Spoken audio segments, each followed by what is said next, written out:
Hi, everybody. Welcome back to With Bowl and Spoon, a podcast about food, community, and how our personal relationships with food grow and evolve over time.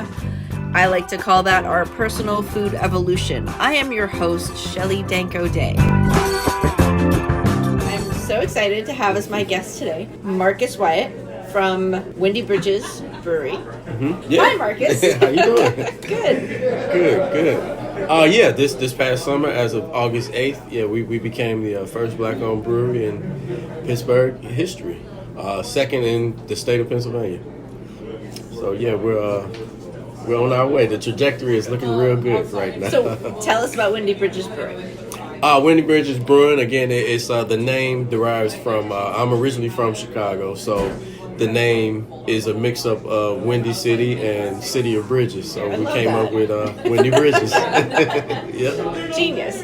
Yeah, thank you. So our goal is to not only serve good beer, but heavily community involved. And just like to, be that inspiration to open up doors for a lot of other things that's going on. So, yeah. And we're here in the community of McKees Rocks. We are. We are at another brewery, since your brewery is, would you consider it a nano brewery? Because I know that's what CoStar called themselves when they first started, because they were so small. Yes, that is exactly what I am right now. A nano brewery. Yes, we are here in McKees Rocks. And coincidentally, we're right down the street from my house. So, yeah, we are based... House/brewery, because right. Your brewery... Tell people about your brewery setup.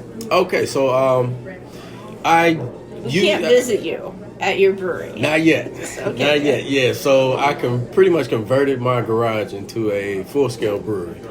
I have fermenters. I have everything that you have in a regular brick and mortar. It's just in a smaller brick and mortar right now. But, So we are doing small batches.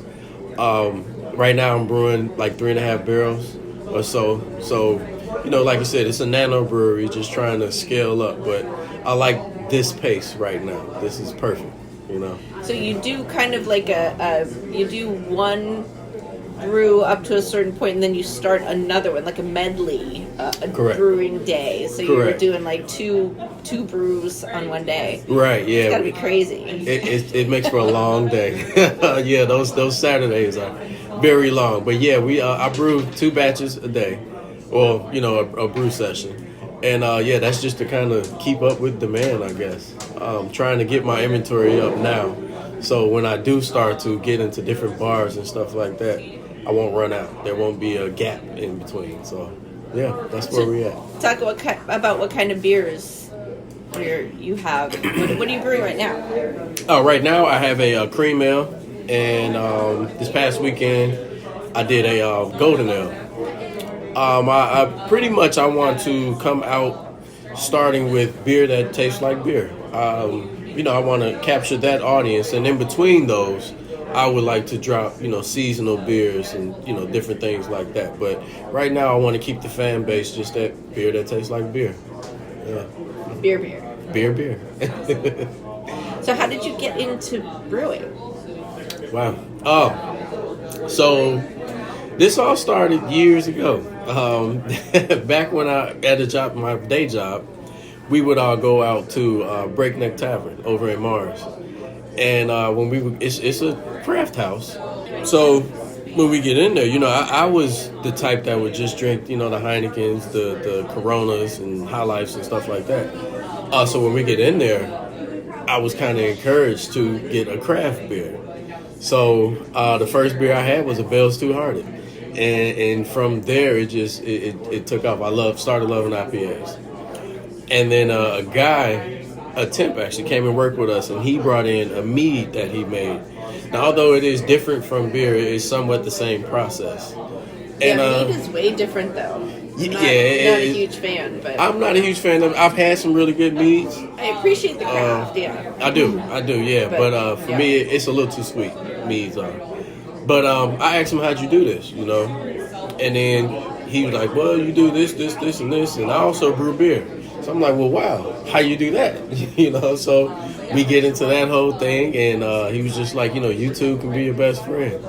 And I just jumped straight into it. I looked it up, and I kind of was intrigued by it. So I went out and bought a brewer's best kit, a 1-gallon kit, And from there, here we are sitting at this table. Yeah. There's a lot of stuff in between, though. Oh yeah, it's definitely a lot in between. So yeah, talk about the in between. So the in between. So that's the story. You're here to tell your story. It is. So after I did the Brewer's Best, it was a imperial IPA. You know, and I tell people all the time it was not good, but it wasn't bad. It was enough to keep me going. To just it kept my interest peaked.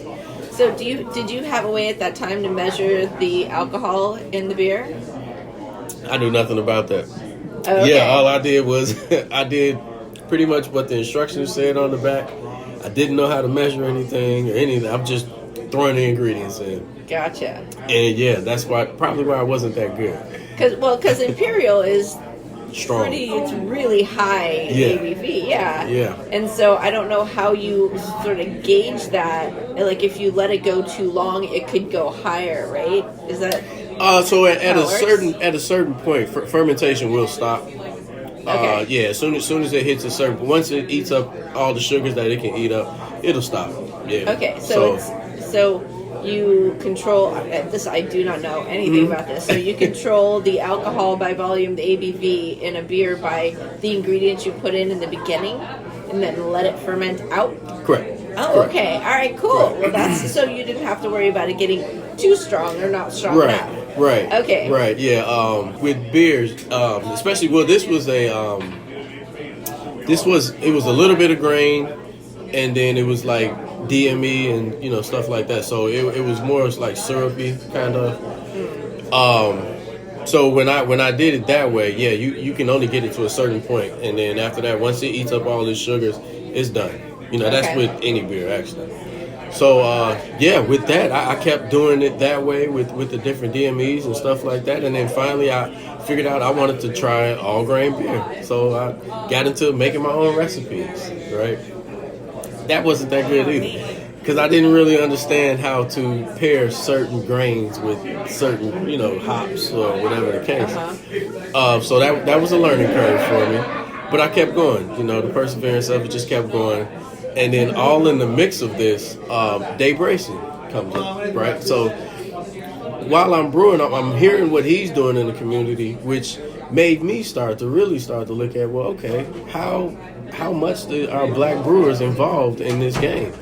And from there it just it really took off. Because now, I'm meeting day and we're talking, we're bouncing things off of each other.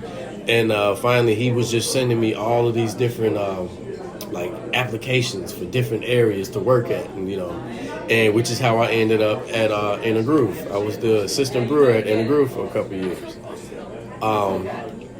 So thanks, Dave, for that, because that was very crucial. And working there, I learned so much from Tim and Kevin, just on the brewing side of things, and how you just this one little tweak that will make your beer taste like this opposed to like this, And all the while I'm working at In a Groove, I'm going to Point Park for their inaugural brew class. So I was in the inaugural class actually. And so while I'm doing that, I also got a scholarship to become a Cicerone. So I'm a certified level 1 Cicerone as well. And what is that? So that's it's like a sommelier for beer. So pretty much, you can taste, all flavors or just taste the flavors in beer. Wow, so you just went all in. Just went all in. Yeah. You can probably judge competitions, beer competitions, that sort of thing. Yes, I could. Yeah. I mean, besides just having it be a fun thing to identify what the flavors are at a party. Right, Beer at a party, but you can actually utilize that. Oh, yeah. And it sucks, too, because, when you go out to eat and stuff like that, and you drink a beer, and it's like, so critical of beer sometimes when I'm out to eat, yeah. But it's fun. It's definitely fun. So, from there, just working at In a Groove and everything, and talking to those guys and learning all the stuff that I was learning from them, I discussed with them about, I want to have my own. And this whole time, I never really looked into the history of Pennsylvania or Pittsburgh as far as black brewers or anything like that. at this time, it wasn't Barrel and Flow yet. It was still Fresh Fest. Oh, right, yeah. Right. So I never got a chance to go to Fresh Fest because every time it came around, I was always in Chicago or something like that, visiting family. Timing. Right. The timing was always off for me. So we finally get a chance to head down to the first Barrel and Flow. And I worked the booth with In a Groove. And it was just like, wow. Just to walk around and see this many black brewers, and it was amazing to me. This is the one that was on the south side. It's so cool. It's it seems like not Pittsburgh. That whole space is like exactly some other town put in the middle of Pittsburgh. It's really cool. I mean, I guess that's kind of a sad statement, but whatever. Yeah.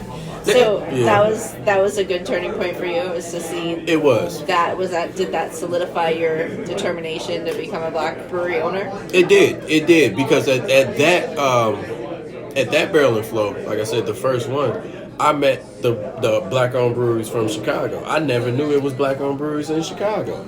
So I met a lot of them, Funky Town and Black Horizon.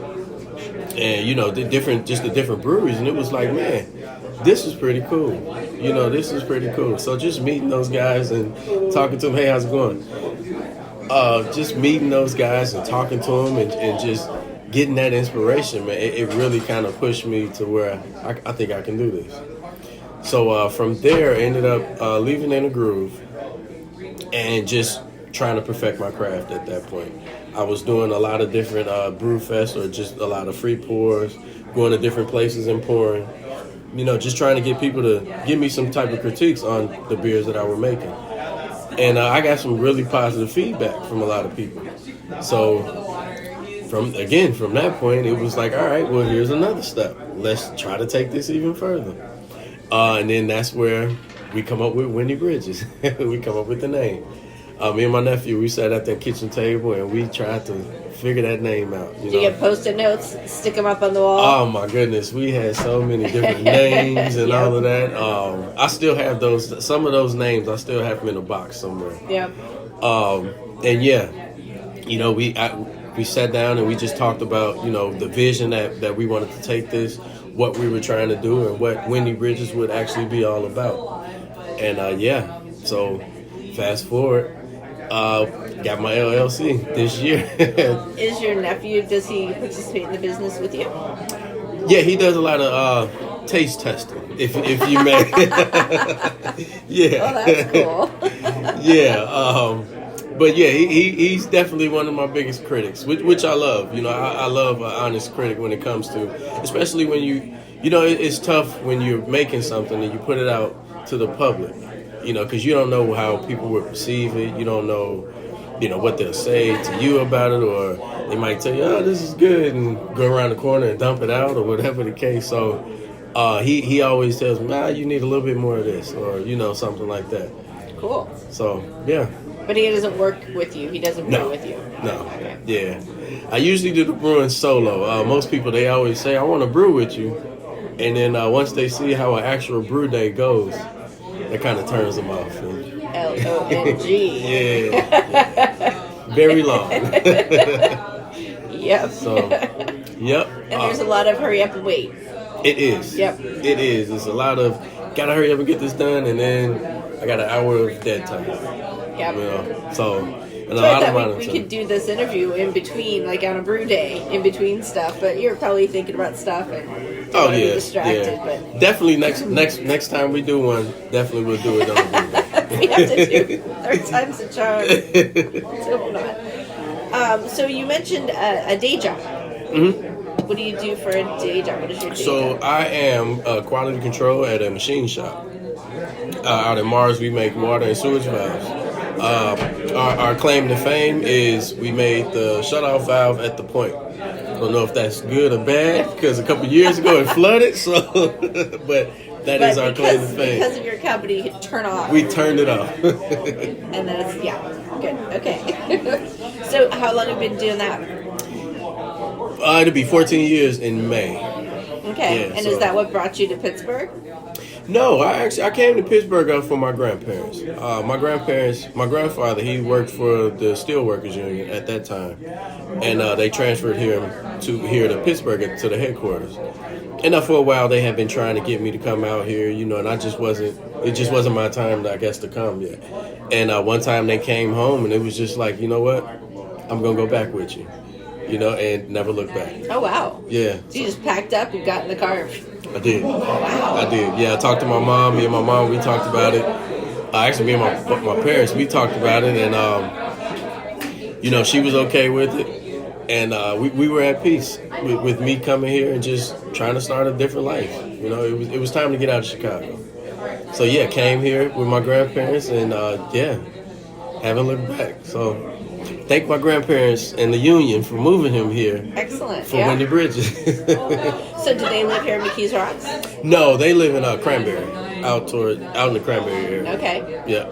And you work up that way, so that's I do. Perfect. I work in Mars, so when I get off work, I swing by, see what I can get out of the fridge, or see what my grandmother's cooking, and then head on home. Nice. Yep. So where'd you grow up? I guess Chicago, but tell me about growing up in Chicago. Growing up was fun. All of my family is pretty much there again. It was just fun. It was so many of us between cousins and siblings and everything. It was just so many.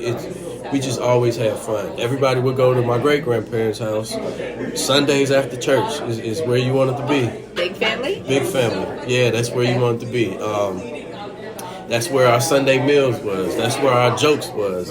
That's where our crying was. That's where our laughing was. It was. If you're familiar with the movie Soul Food, we had that feeling, in that household, which is what inspires most of the beers that I do today. My beers is more so I want that family wholesome feeling. When you drink my beers, I want you to feel as if, you hanging out, you sitting back and you watching the game, or you on the water fishing or something like that. But all of them are more family orientated things that I grew up doing. My great-grandparents were avid fishermen. And I can remember, and I am not a morning person, I will tell you this, but they would get up at like 3, 4 in the morning to go fishing. And I was already ready to go. I love fishing, and I got that passion from them as well as my dad. My dad's a huge fisherman as well. Where would you go fishing? We went to a place called McHenry Dam. It's a little bit south, and then we fish Lake Michigan, of course, Wolf Lake, stuff like that. So just throw that water around Chicago.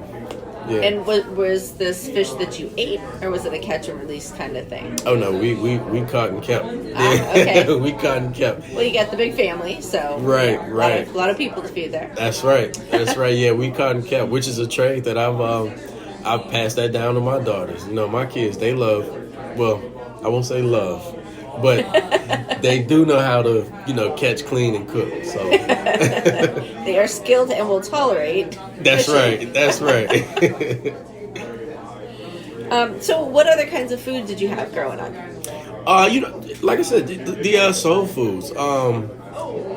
As far as like the chickens, the catfishes, the mac and cheese, and then on the dessert side of things, we had the banana pudding, we had the apple pies, peach cobblers, which those 3 are 3 that I implement in my beers. Those types of meals. Like I said, it was based on my upbringing. So I like to, I don't know, I guess put myself in my beers, express myself like a chef does with his food. Mm-hmm. My beers are an extension of my life, of how I was raised. So those different flavors of beers and stuff like that. I don't necessarily do a pumpkin beer, but I do a sweet potato beer, for the sweet potato candy yams that I grew up eating on. So, So I just like to express, my upbringing in my art, my craft. Now, I want these all to be porters or stouts so that I they're can do in the that. more rich side, but I'm guessing, I know you're a big fan of sours. Yeah. More so seasonal, like where we are now. Abjuration, they have great sours, as well as Inner Groove. I always go to bat for Inner Groove. I feel as if Inner Groove is one of the best sour makers in the city. They don't get the recognition, but they definitely are one of the best in the city. Well, I'm sure if I was a fan of sours that I would be right with you. Yeah, so I definitely like sours. Again, once we start to get into these colder months, stouts and porters are my usual go-tos. Like the one you're drinking, I do like a chili porter, something like that. Yeah, this is a hot chocolate chili stout. How is it? It's delicious. Is it? It really is. Okay. I have a whole 5 ounces of it in a little beaker, which is remarkable. But yeah, it's tasty. Good. Yeah, that might be my next one. I might go for that. It is nice. Okay, so where can people find your beer? Right now, I'm not in any bars or anything, but I am slated to be in Talk to Mike. I've talked to Mike from Mike's Beer Bar and a couple other places that have shown a lot of interest in getting into them. If you're familiar with TLC Libations over in Homewood, Erica, she has that spot. Her and I. She's on like the second or third floor. Mm-hmm. Yeah. Yep. Okay. Yeah, her and I, we've discussed getting my beers in there as well.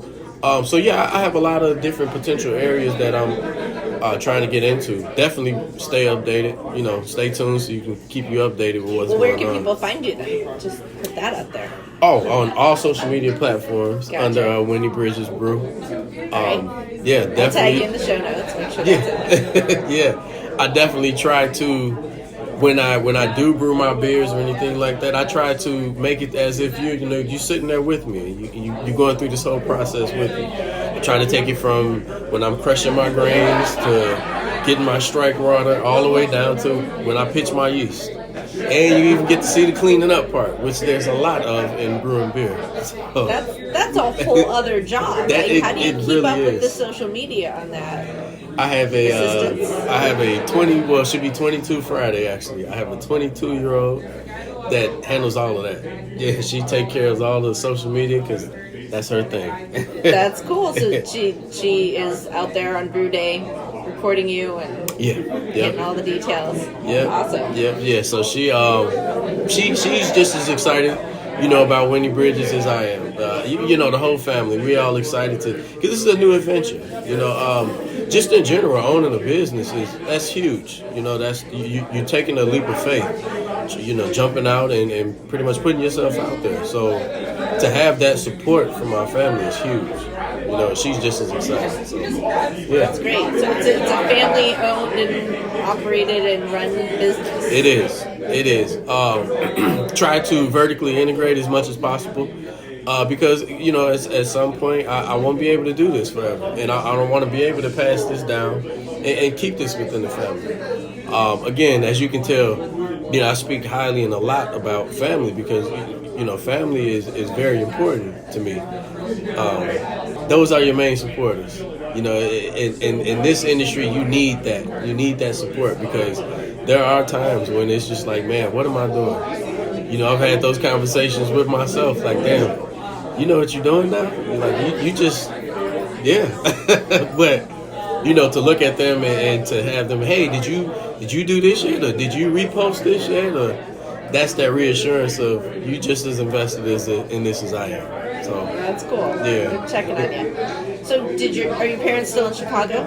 Yeah. So you're back and forth quite often, I'm guessing. Back and forth. I would say maybe like every 2-3 months I go back and forth, gearing up to go back for the holidays. Of course, now, of course. We're here just a few weeks before Christmas. Right. Do you take beer back when you go? Oh yeah. Oh yeah. Always. Just to clarify, your beer isn't anywhere now. Like, we couldn't go get a pint, could we? Not right now. Yeah, not right now. We couldn't go anywhere to get any. Like I said, right now I'm getting my inventory up, which I'm pretty much where I need to be. So I will start getting into these different bars and everything like that, and just probably doing small test runs. Not huge batches, maybe sixtels or something, just to see the public's response to them, and then from there we'll keep pushing.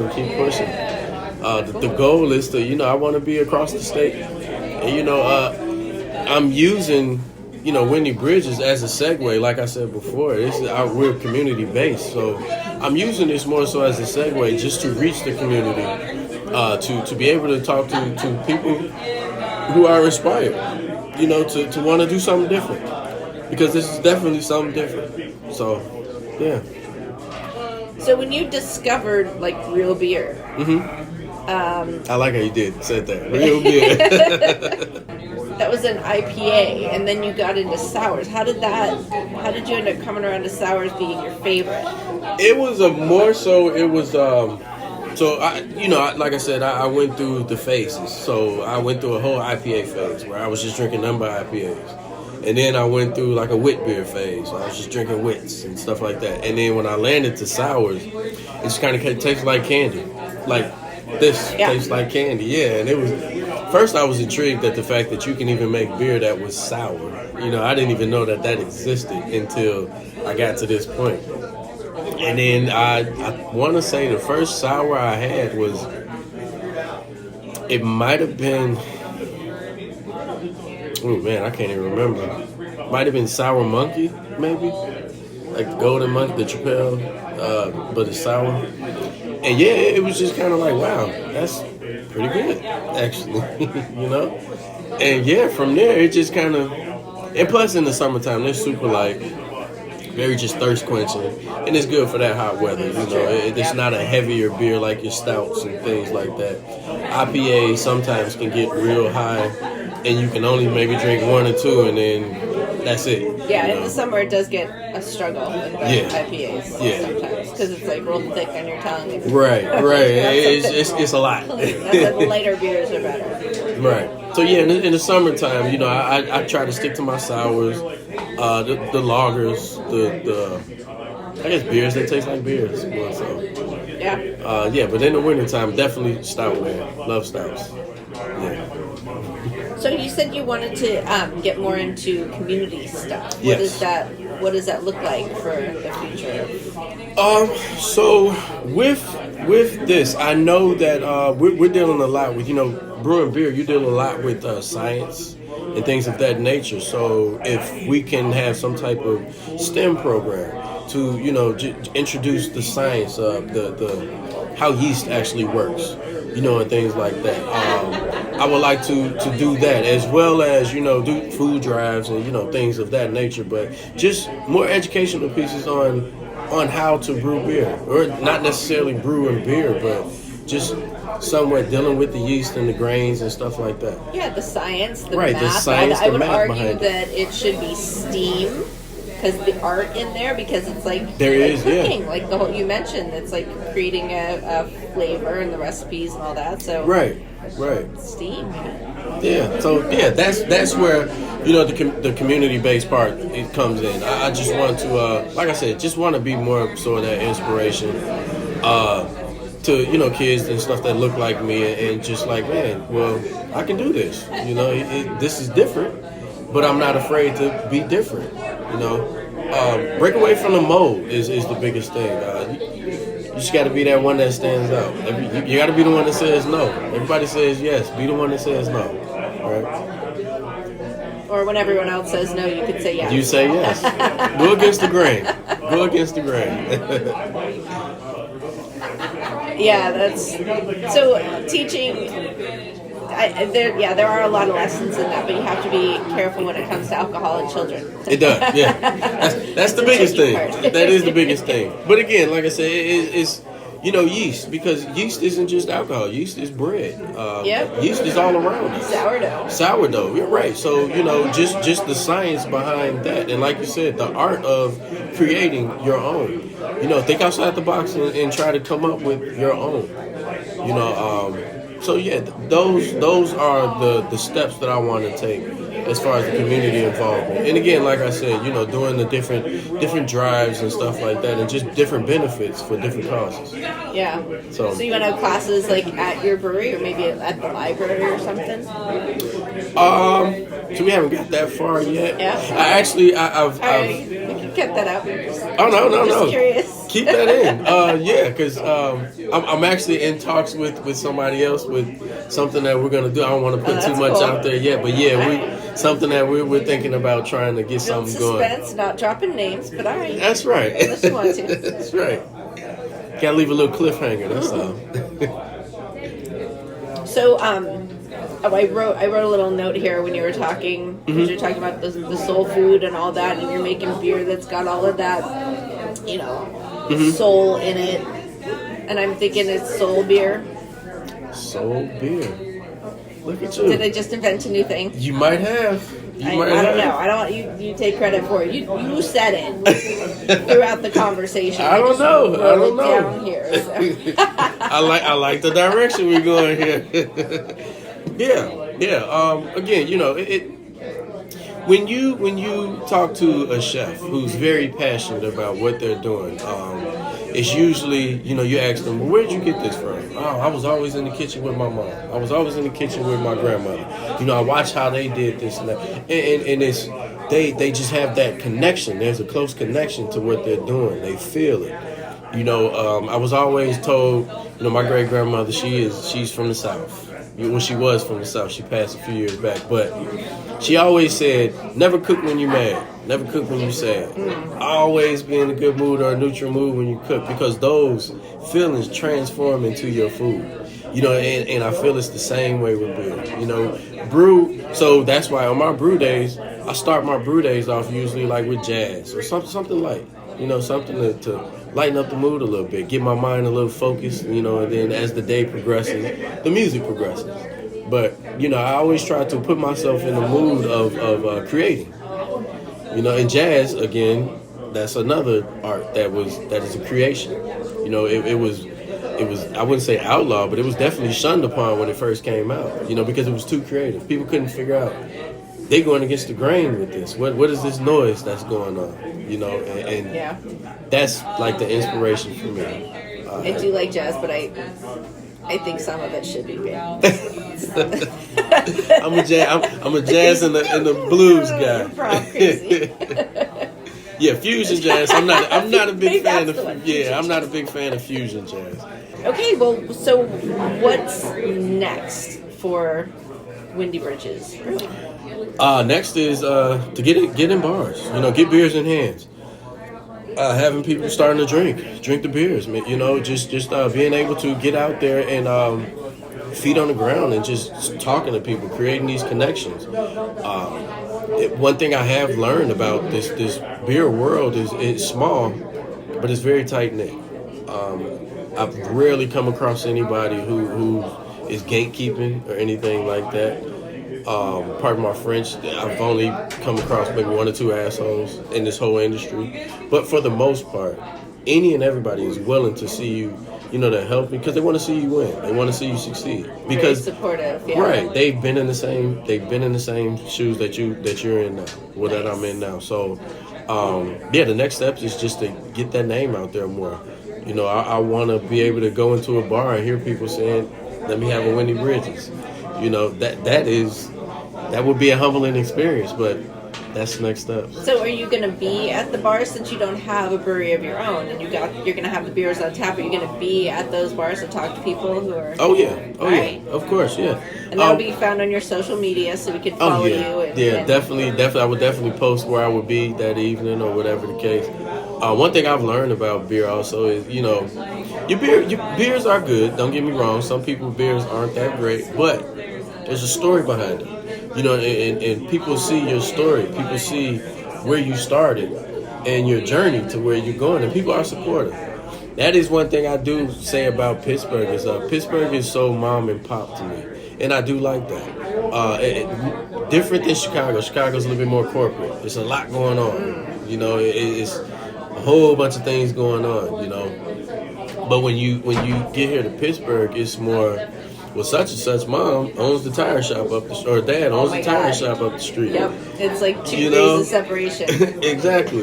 So it is so small, tight knit, and that support is what you need to succeed. So, here I think I would get a lot of support from the locals.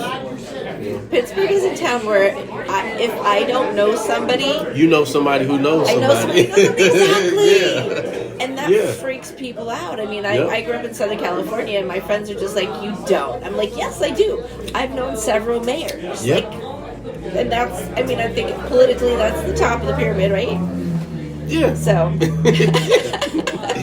Yeah, it definitely is. It's just one of those cities where it's just so small and tight-knit. Again, and I tell people all the time, Pittsburgh to me is probably the furthest Midwest you can go. Although it's considered East Coast, furthest Midwest you can go. Because when you get to Philly, it's a totally different vibe. Yeah, we're totally abandoned. Like when I was working for the government and I would try and be part of like the Natural Resources Defense Council had different programs. Mm-hmm. And they would put me in with like Ohio. And I'm like, but no, we're in Pennsylvania. Can I be with like Philly and DC and Baltimore, all the cool kids? And they're like, no, you're going to go to Cleveland. Yeah. What? Or I guess Columbus. Columbus was the one. I'm like, all right, fine. But it didn't even go as far as Chicago. So it was just that little weird. strip. Yeah. It was a little strip. And then I went, so whatever. Yeah. We're sort of like the redheaded stepchild that don't know what to do with us. We're sometimes here, sometimes there. You get past those mountains, and Philadelphia is like, I don't know what's over there. Totally different vibe. And one of the first times I went to Philly for a concert, and years back when I first moved here, and I was like, whoa, we still in Pennsylvania? Like this don't feel like... It's real flat and very, like, New Englandy. Like, the houses seem like really, seaside, sort of. I don't know. That's... No, I think even, like, Lancaster is like that. It's got a real New England vibe to it. And that's just halfway across the state. Yeah. So it's like, we on that end of, what is it, Appalachian Mountains? Mm-hmm. Right here going down to West Virginia and stuff like that. We have to go over them, and then it's a whole other state. Yeah. So weird. Yeah, but so that local support is definitely, I think I can get that here. Actually, I know I can get that here. And again, just the support from the different local breweries around. The couple years that I've been in this game now, just meeting so many different brewery owners and stuff, and just hearing their story and how it's so similar to mine. The route that I'm taking is almost to the T of CoStar. CoStar did the same exact thing. Started in the garage, and beat the pavement until they finally made it to the point where they can get brick and mortar. And they have that local support because people saw them when they were just in that garage, right? So, that's the route Windy Bridges is taking. Cool. Yeah. Well, do you have anything else that you want to talk about for the podcast? Let anybody know anything else? Again, you can follow me on all social media platforms, Windy Bridges Brew. And again, like I said, we got some things that's coming up.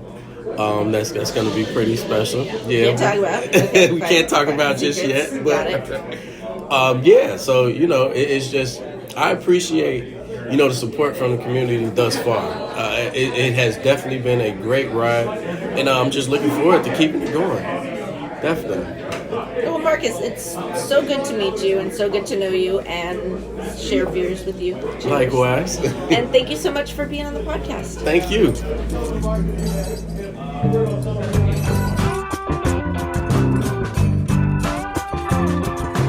Everyone knows that food is cool. No secret. Eat that food with a bowl and spoon. Everyone knows that food is cool. No secret. Eat that food with a bowl and spoon. Bowl. With Bowl and Spoon is written, produced and hosted by Shelly Day. Original theme song was written and performed by Paul LeBreeze and friends. You can listen to With Bowl and Spoon wherever you get your podcasts. Don't forget to subscribe, like, review and share. Follow us and send us questions or messages on Facebook and Instagram at With Bowl and Spoon. Thanks for listening.